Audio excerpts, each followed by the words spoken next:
Hello, नमस्कार प्यारे बच्चों। मैं Vijay Bansal, math lecturer, government senior secondary school Chandpura, Jakhal block, district Fatehabad से, हरियाणा एजुकेशन डिपार्टमेंट। आज हम अपनी मैथ की क्लास के अंदर कुछ सीखेंगे। प्यारे बच्चों, आज जो हम आगे पढ़ेंगे, हमारे पास जो हमारी चल रही है क्लास 9th, ठीक है, का चैप्टर 9th, समानांतर चतुर्भुजों और त्रिभुजों के क्षेत्रफल। इनके काफ़ी चीज़ों के बारे में हम आप पिछले अपनी कक्षाओं के अंदर पढ़ चुके हैं, सीख चुके हैं, ठीक है।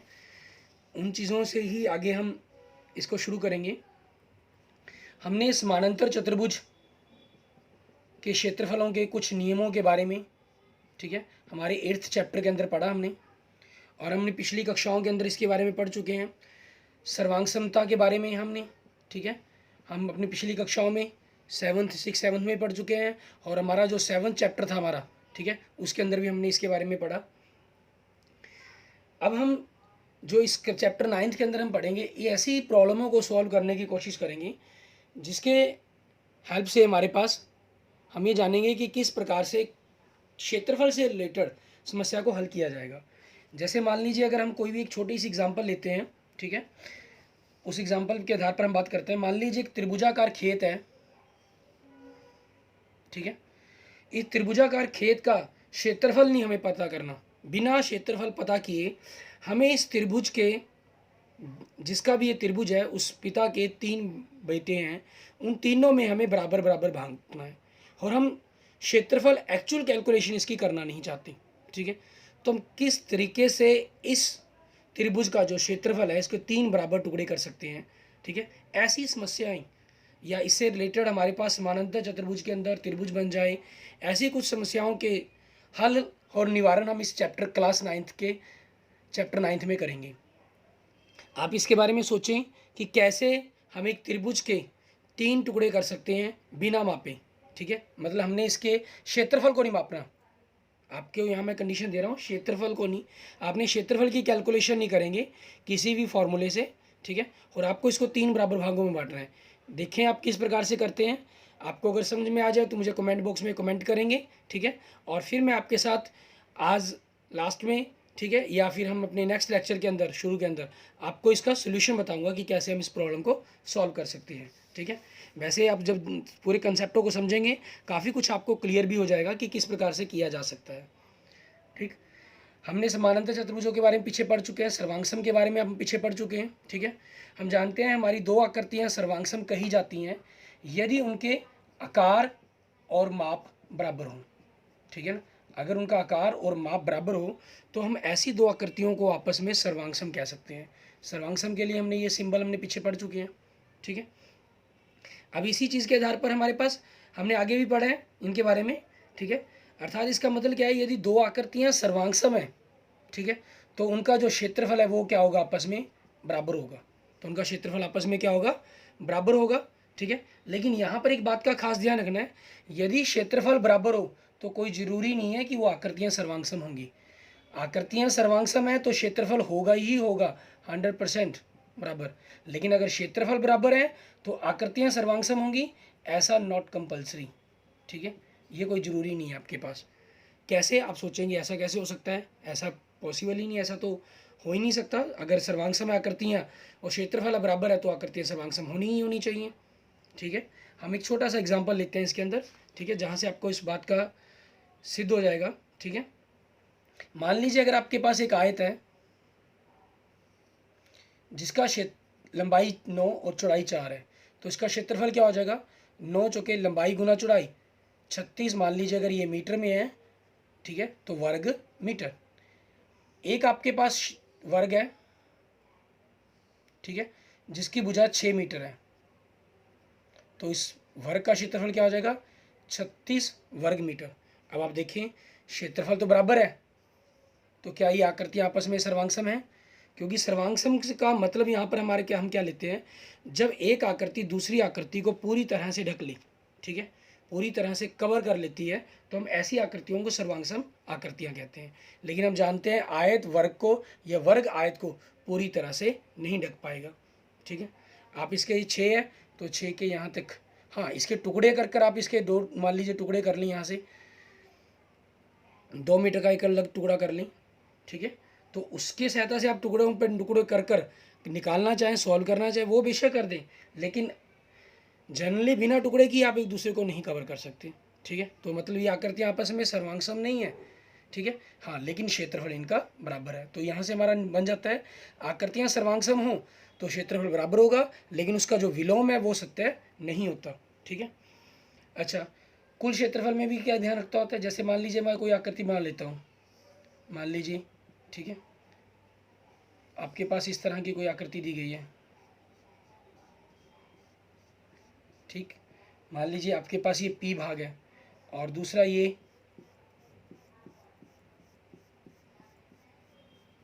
ठीक है, ये आपके पास क्या हुआ है। अब इन दोनों क्षेत्रफलों का जोड़ आपके पास इस पूरी टी आकृति के बराबर ही हो गया, क्योंकि पूरा का पूरा टी आकृति क्या है हमारी, ये पूरी आकृति, ठीक है।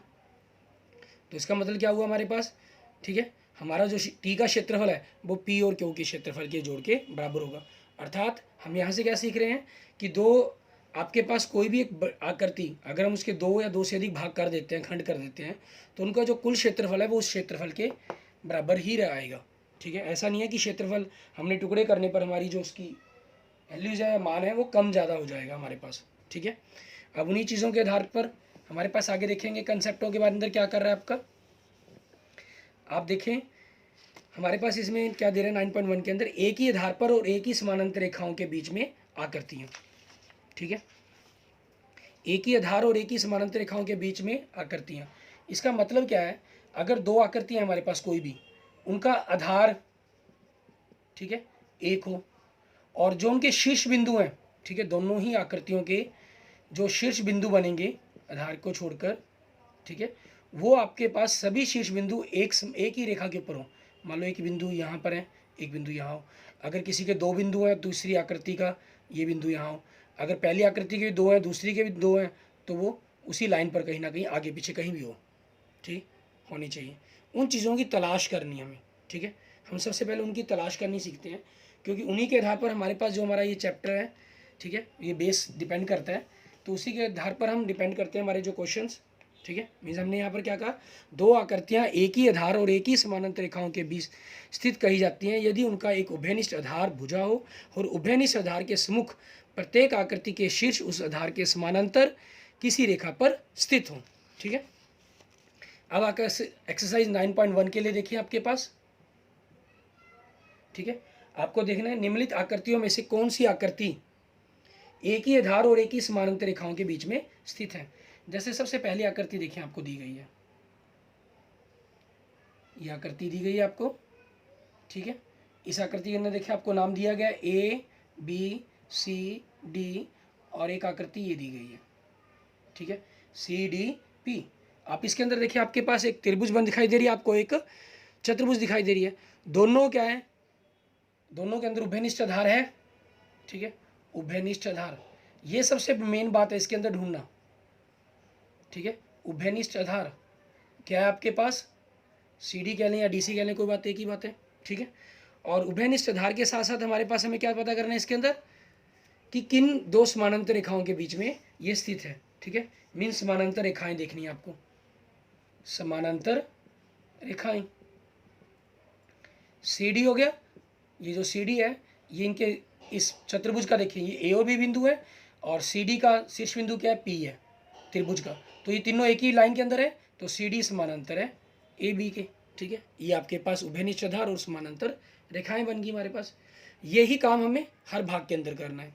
अब इसी का हमारे पास दूसरा भाग देखिए, उसमें क्या कह रहा है आपको, उसमें देखिए आपके पास आकृति दी हुई है, ठीक है, दूसरी आकृति ये दी हुई है, ठीक है।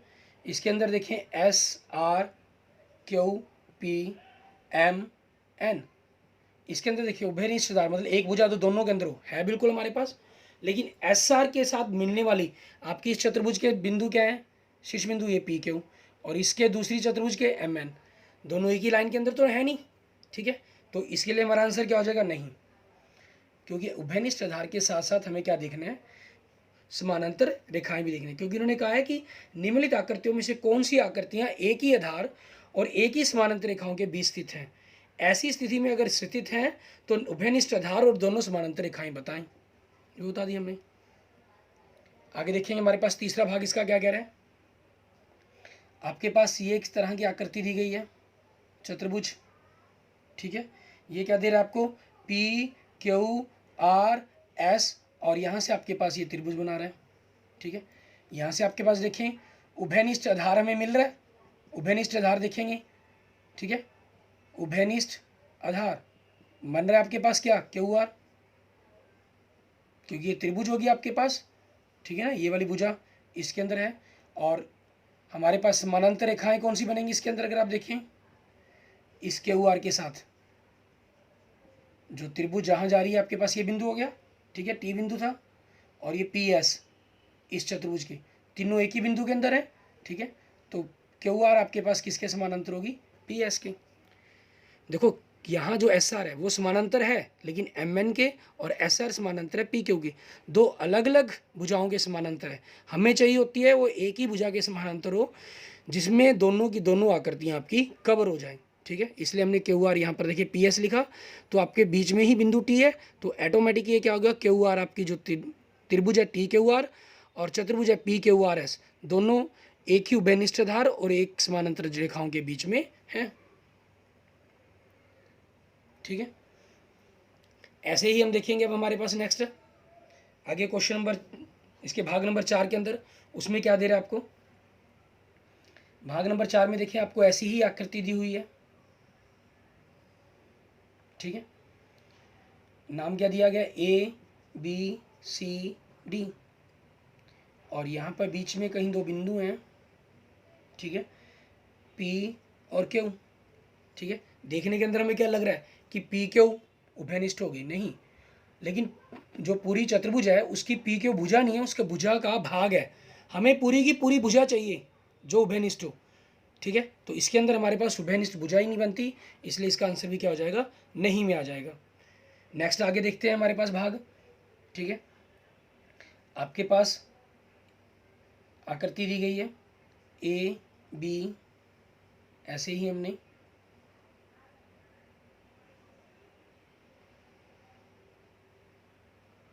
आपके पास एक और मिला लें हम, ठीक है, A B C D P Q, ठीक है। अब इसके अंदर आप देखें आपको दो समानांतर चतुर्भुज दिखाई दे रही हैं, ठीक है। एक समानांतर चतुर्भुज है ए बी सी डी और दूसरी है ए पी क्यू डी। अब जैसे वैसे तो जब आप नाम लिखते हैं आप ढूंढ लेना आकृतियों को, तो वहीं से क्लियर हो जाता है, ए बी सी डी और दूसरी ए पी क्यू डी, तो दोनों में नाम ऑटोमेटिक क्लियर हो रहा है, ए और डी शब्द दोनों में आ रहे हैं, ठीक है। तो उभयनिष्ठ आधार हमारा क्या हो गया, ए डी, ठीक है। और समानांतर रेखाएं क्या होगी इसके अंदर, अब ए डी हमारे पास किसके समानांतर है, ए डी, देखिए इस बी सी भुजा और दूसरे की ये पी क्यू भुजा, तो ये पूरी भुजा के समानांतर होगी ना, तो इसको लिख देंगे बी क्यू, ठीक है। हम पूरी ही भुजा को लिख लेंगे कि ए डी समानांतर है पी क्यू के। इसके बाद देखिए हमारे पास नेक्स्ट आपको ऐसी आकृति दी गई है एक, इसके अंदर देखिए ये दो भाग दिए गए हैं आपको, हमें ये पी क्यू आर और एस ये छठी आकृति दी गई है, और बीच में एक चतुर्भुज दी गई है ए बी सी डी, ठीक है। आपकी ये चतुर्भुज दी गई है। अभी दोनों चतुर्भुजें देखें, कोई भुजा साझी नहीं है, कोई अक्षर बीच में कॉमन नहीं आ रहा हमारे पास, ठीक है। अगर आप इनके भाग भी लेना चाहें यहाँ से यहाँ तक, ठीक है, ये भाग ले लें फिर ये भाग लेंगे, कोई बनती नहीं बात, उसके अंदर पूरा भाग लेंगे, ठीक है, और ये वाला उसके साथ लें तो हमारे पास वो भी नहीं बन रहा, क्योंकि कॉमन भुजा तो बन जाएगी लेकिन समानांतर एक नहीं बनेगी फिर उसके अंदर, ठीक है। तो किसी भी तरीके से आप किसी भी, जैसे इसके अंदर 3 भाग बन रहे हैं, किसी भी एक भाग को पूरे के साथ, क्योंकि एक तो पूरा बनेगा ही बनेगी आकृति, या एक तरफ के 2 भाग दूसरी तरफ 3 भाग, किसी भी तरीके से आप एक भाग 2 भाग या 2 भाग को 3 भाग के साथ या तीनों को 2 भाग के साथ, जिस मर्जी तरीके से आप सोचने की कोशिश करें। अगर आपकी उभयनिष्ठ भुजा बन जाएगी तो समानांतर नहीं बनेगी, अगर समानांतर बन जाएगी तो उभयनिष्ठ नहीं बनेगी, ठीक है। तो इसलिए हमारा इसका आंसर भी क्या बन जाएगा, नहीं, ठीक है। 9 के अंदर उभयनिष्ठ आधार और दोनों समानांतर रेखाएं, दोनों चीज़ें इसके अंदर नहीं है। अगर हुई भी कहीं किस तरीके से आपने बना भी ली तो एक बनेगी, दूसरी चीज़ें हमें नहीं मिल पाएगी। क्लियर। अब इन्हीं चीज़ों के आधार पर, इन्हीं बातों के आधार पर, इन्हीं कंसेप्टों के आधार पर हम जो अपनी अगली एक्सरसाइज स्टार्ट करेंगे, ठीक है, हमारा एक्सरसाइज 9.2, ठीक है, उसके अंदर आपके पास इन्हीं चीज़ों का वर्णन रहेगा। ये कंसेप्ट आपके लिए वहाँ सबसे ज़्यादा इंपॉर्टेंट है, ठीक है, और सबसे ज़्यादा इंपॉर्टेंट हमारे पास वहाँ परिमेय हमारी 9.1 बन जाती है। परिमेय 9.1 में क्या कह रहा है आपको, एक ही आधार और एक ही समानांतर रेखाओं के बीच स्थित समानांतर चतुर्भुज क्षेत्रफल में बराबर होती हैं। आपके पास एक समानांतर चतुर्भुज है मान लीजिए, ठीक है, ये समानांतर चतुर्भुज है आपके पास, ए मान लीजिए बी सी और डी, ठीक है। अब इन्हीं को हमने क्या किया, यहाँ से थोड़ा सा आगे की तरफ बढ़ा देते हैं, एक रेखा ले ली हमने इसके समानांतर ई और एफ, ठीक है, जिससे हमारी ये चतुर्भुज एक दूसरी चतुर्भुज बन गई, ठीक है, जिसको हम कह लें ई एफ सी डी, ठीक, ये हमारे पास। अब हमें क्या करना है, इन दोनों को आपस में, ठीक है, क्या बताना है कि दोनों के जो क्षेत्रफल आपस में बराबर है। दिया हमें हमारे पास क्या चीज़ हो जाएगी, समानांतर चतुर्भुज ए बी सी डी व ई एफ सी डी हैं, ठीक है, और सिद्ध करना है हमें क्षेत्रफल। क्षेत्रफल को हम ए आर, इंग्लिश के वर्ड एरिया उसे डिनोट कर लेंगे, एरिया लिख लें, आप ए आर वर्ड यूज़ कर लें, चाहे हिंदी के अंदर क्षेत्रफल लिख लें, ठीक है ना, वो आपकी चॉइस है। जो क्षेत्रफल हमारे पास ए बी सी डी का जो क्षेत्रफल है बराबर है क्षेत्रफल ई एफ सी डी के, ठीक है। अब इन दोनों को अगर आप निगाह मारें, यहाँ पर देखें, हमारे पास जो ये ई बी सी डी का पोर्शन है, ये दोनों में कॉमन है, ठीक है। अगर हम इन दोनों पोर्शंस को आपस में, इन दोनों के जो क्षेत्रफल हैं वो बराबर सिद्ध कर दें, ठीक है, तो हमारा जो दिया हुआ कंसेप्ट है वो प्रूफ हो जाता है हमारा, ठीक है। मीन्स हमें इन दोनों त्रिभुजों के क्षेत्रफलों को बराबर सिद्ध करना है, तो हम वही चीज़ करने की कोशिश करेंगे। प्रमाण के अंदर इसके त्रिभुज ए डी ई व त्रिभुज बी सी एफ में, ठीक है, इन दोनों त्रिभुजों को लेते हैं हम। यहाँ से लेने पर हमारे पास, ठीक है, जैसे हम थोड़ा सा इनके कोनों को नाम नंबर देंगे तो उस चीज़ के कारण हम इनको वैसे ही चलना छोड़ लेते हैं। इसमें आप देखिए हमारे पास आपका जो कोण ए कोण बी, मतलब इसको अगर हम कोण नंबर 1 और कोण नंबर 2 दे दें, कोण नंबर 1 बराबर में कोण नंबर 2, क्योंकि संगत कोण हो जाएंगे हमारे पास ये हमारे, ठीक है, क्योंकि ये दो समानांतर रेखाएं हैं हमारी बी सी और ए डी, ठीक है, और ये समानांतर रेखाओं के ऊपर की तरफ बने हुए कोण है, संगत कोण हो गए। इसी प्रकार से अगर हम इस तरफ के कोणों की बात करें, कोण नंबर 3 और ये कोण नंबर हमारे पास है, हमारा कोण नंबर 4 हो गया, तो आपके पास कोण नंबर 3 और कोण नंबर 4 भी बराबर होंगे, ठीक है, रीज़न वही संगत कोण आ जाएगा हमारे पास, ठीक है। आगे देखेंगे हमारे पास, अब इसके बाद क्या है, दो कोण बराबर हैं तो तीसरा कोण ऑटोमेटिक बराबर होता है हमारे पास, ठीक है। मतलब आप जानते भी हैं ए एस ए नियम के अंदर हमारे पास त्रिभुजों को सर्वांकन करने के 3 नियम हमारे पास, भुजा भुजा भुजा, दूसरा भुजा कोण भुजा, तीसरा भुजा, तीसरा कोण भुजा कोण, ठीक है। उसके अंदर आपके किसी तरफ के कोण हो सकते हैं, हम इनको बराबर लिख लें ए बी, ए डी बराबर बी सी, ए डी बराबर बी सी, ठीक है। समानांतर चतुर्भुज की सम्मुख भुजाएं, तो हमारे पास हमारी त्रिभुजें क्या होगी, सर्वांगसम होगी। नियम हमारा कौन सा लग जाएगा, ए एस ए, ठीक है। वैसे ये भुजाएं की है हमने, तो इसके ये वाले कोण करने चाहिए थे, ये वाला कोण तो हमने कर दिया 1 नंबर 2 के, इस कोण को आपस में करना चाहिए था, लेकिन त्रिभुज के जब दो कोण बराबर हो तीसरा कोण ऑटोमेटिक बराबर होता है, कोण योग नियम लग जाता है यहाँ पर, ठीक है, तो उसको हमें लिखने की भी जरूरत नहीं होती, आप डायरेक्ट लिख सकते हैं। दो त्रिभुजें सर्वांगसम है, हम बात कर चुके हैं, जब त्रिभुजें चीज कोई भी दो आकृतियां अगर सर्वांगसम होगी तो उनके क्षेत्रफल भी बराबर होंगे, मतलब एरिया ए डी ई बराबर में एरिया बी सी एफ ठीक है। अब दोनों तरफ हम क्या करेंगे, दोनों तरफ हमारा जो ये कॉमन भाग है ई बी, इसका area E B C D को जोड़ने पर, तो हमारे पास देखिए एरिया ए डी ई जमा area E B C D बराबर में area B C F plus area E B C D. ठीक है, इन दोनों को देखेंगे हम। अब इनमें देखें ए डी ई, ये वाला एरिया हो गया हमारा सारा, ठीक है, और ई बी सी डी ये एरिया हमारे पास। ठीक है, जब आप इन दोनों को जोड़ेंगे हमारे पास तो क्या बनेगा, यहाँ से यहाँ तक का बन गया ए बी सी डी का area, area A B C D बराबर में एरिया, और इस चीज़ के साथ साथ अगर हम, क्योंकि ई बी सी डी का ही हो गया, और ये जोड़ देंगे हमारे पास तो क्या बन जाएगा ई एफ सी डी। ठीक है, ये बन जाएगा area E F C D, और यही हमें सिद्ध करना था इसके अंदर। क्लियर? ठीक है, ये हमारी जो परिमेय 9.1 हमारी प्रूफ हो जाती है। इसके साथ ही हम देखेंगे हमारे पास इसके एग्जांपल से पहले हम इसके एक्सरसाइज के क्वेश्चंस को देखते हैं। एक्सरसाइज के क्वेश्चंस में क्या कह रहा है आपका ये, ठीक है, उसको देखेंगे, और जो हमने शुरू में प्रॉब्लम्स की बात की थी उसके बारे में डिस्कस करेंगे। आपने कईयों ने आंसर भेजे हैं, कमेंट बॉक्स में कमेंट किए हैं, ठीक है, मेरे पास पर्सनल भी आंसर भेजे हैं, उनके अकॉर्डिंग हम आगे बात को शुरू करेंगे कि किस प्रकार से करना है हमें।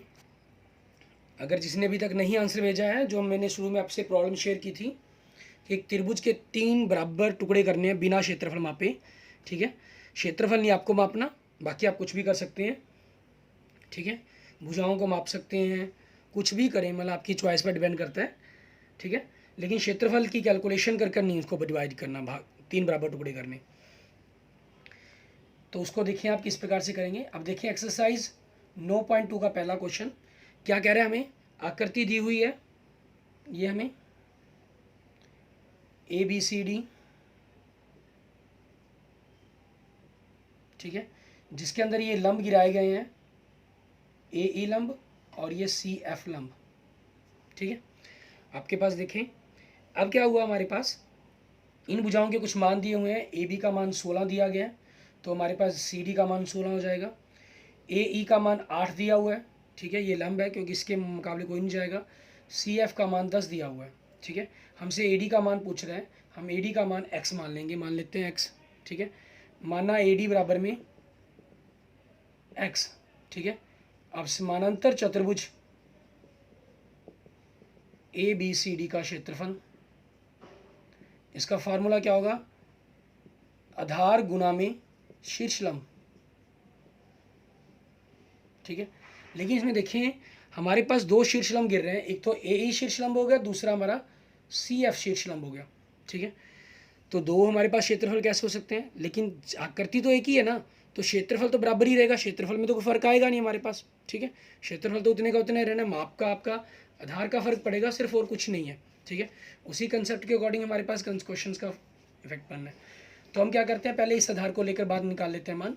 जैसे हमारे पास आधार हो गया सी डी, ठीक है, और शीर्ष लंब हो गया ए ई, इन दोनों का से कैलकुलेशन करके क्षेत्रफल निकाल लिया हमने। ठीक है, तो सी डी गुना ए ई आ गया हमारे पास। दूसरी तरफ से अगर आप देखिए हमारा आधार क्या है ए डी, और शीर्ष लंब क्या है हमारा सी एफ। सी डी का जो मान है हमारे पास, ठीक है, वही ए बी के बराबर था हमारे पास, यहाँ से आप लिखना चाहे लिख भी सकते हैं, सी डी बराबर में ए बी बराबर में 16 सेंटीमीटर हमारे पास। ठीक है, बाकी आप मानो कि तुम मान जिक्र करना चाहे कर दें, ए ई बराबर में हमारे पास 8 सेंटीमीटर और सी एफ बराबर में 10 सेंटीमीटर हमारे पास। ठीक है, बाकी नहीं लिखेंगे तब भी कोई दिक्कत नहीं। सी डी हमारे पास 16 आ गया, ए ई हमारे पास कितने 8 है, ए डी का मान हमें पता करना है, उसको हमने x मान लिया, और सी एफ का मान हमारे पास 10 दिया गया है। 16 को 8 से गुना किया 128, ठीक है, बराबर x गुना 10। ठीक है, तो यहाँ से आगे देखेंगे x का मान कितना हो जाएगा, 128 बटा में 10.12.8। ठीक है, तो हमारे पास आधार ए डी या भुजा ए डी की बात कर लें आप, आधार ए डी ना लिखना चाहें। ठीक है, कई बार आप निचले वाले को ही आधार मानकर चलते हैं, तो भुजा आधार ए डी लिख लें, वो 12.8 सेंटीमीटर होगी। आधार हमारे पास किसी भी आकृति के लिए वो बन जाता है जिसके ऊपर शीशलम गिराया जाता है, ठीक है। मेरे इसी कंसेप्ट के अकॉर्डिंग आपको जो मैंने शुरुआत में क्वेश्चन पूछा था उसका आंसर निकलता है, ठीक है। अब आप खुद एक बार जनरल सोच कर देखेंगे कि उसका आंसर क्या होना चाहिए क्या नहीं, ठीक है। और मेरी इस छोटी सी के आधार पर ही आपने इस पूरे आंसर क्वेश्चन को सॉल्व करना है। और आपकी उस हमने जो शुरू में भाई पहली पूछी है आपसे, यह क्वेश्चन पुट किया है, ठीक है, उसके आंसर पर हम अपनी अगली क्लास के अंदर डिस्कस करेंगे, ठीक है। तब तक आप उसको ट्राई करें और सॉल्व करें और मुझे बताएं कि उसका आंसर क्या बनेगा, ठीक है। मेरी अगली क्लास के अंदर इसके नेक्स्ट पार्ट के अंदर आपको, ये हमारा पार्ट 1 था, 9 चैप्टर का पार्ट 2 के अंदर आपको, ठीक है, शुरू के अंदर ही आपको वो उसका सोल्यूशन मिलेगा। Okay, thank you students. अगर आपको मेरी वीडियो पसंद आई है तो इसको लाइक करें, मेरे चैनल को अगर आपने सब्सक्राइब नहीं किया तो उसको सब्सक्राइब करें, ठीक है। अपने क्वेश्चंस का आंसर देने के लिए कमेंट बॉक्स में कमेंट करें और अपने दोस्तों, मित्रों, अपने स्टूडेंट्स के साथ मेरी इस वीडियो को जरूर से जरूर शेयर करें। Okay, thank you.